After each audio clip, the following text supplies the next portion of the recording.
ஆகாவிசு மையநேய அன்பர்கள் அனைவருக்கும் வணக்கம்.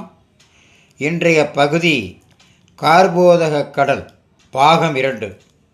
அதாவது அசுரன் இரணியாட்சன்கிற ஒரு அரசன் ஒரு சமயம் அளவுக்கு அதிகமாக தேவர்களுக்கு துன்பம் விளைவித்ததோடு பூமியையே பாயாக சுருட்டி கடலுக்கு அடியில் சென்று ஒளித்து வைத்து விட்டான்.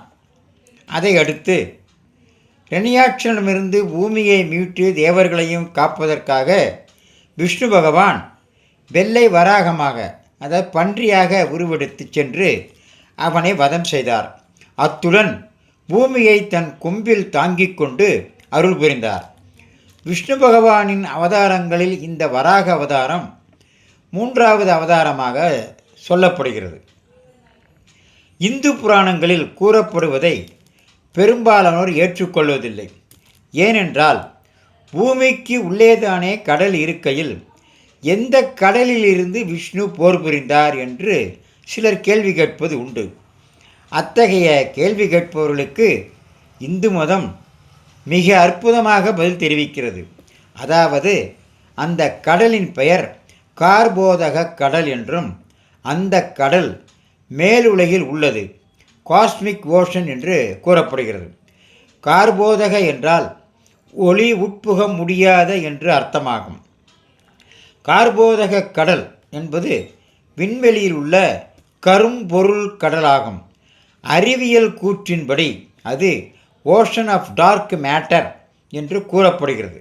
அதாவது ஒளியை பிரதிபலிக்காத, கண்களால் காண முடியாத விண்வெளி பருப்பொருட்களின் கூட்டம் என்று பெயராகும். அதை இன்றைய விஞ்ஞானிகளும் ஏற்றுக்கொண்டுள்ளது குறிப்பிடத்தக்கது.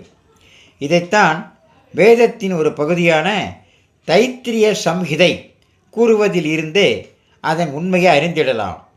பூமி உருண்டையை தூக்கிச் சென்ற இரண்யாட்சனை வராகமூர்த்தி கார்போதக கடலில்தான் வதம் செய்தார் என்று யாராவது கேட்டால் நீங்கள் தைரியமாக சொல்லலாம். அந்த கடல் மேலுலகத்தில் இருக்கிறது. இதில் வேடிக்கை என்னவென்றால், சிலர் சொல்லுகிறார்கள், அவன் பூமியை பந்தாக சுருட்டினானே, எங்கே நின்று சுருட்டினான் என்று கேட்கிறார்கள்.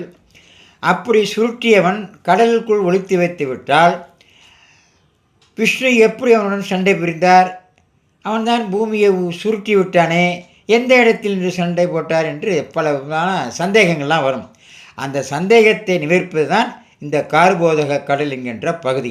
இதையெல்லாம் லைக் செய்யுங்கள். நாளை மீண்டும் சந்திப்போம்.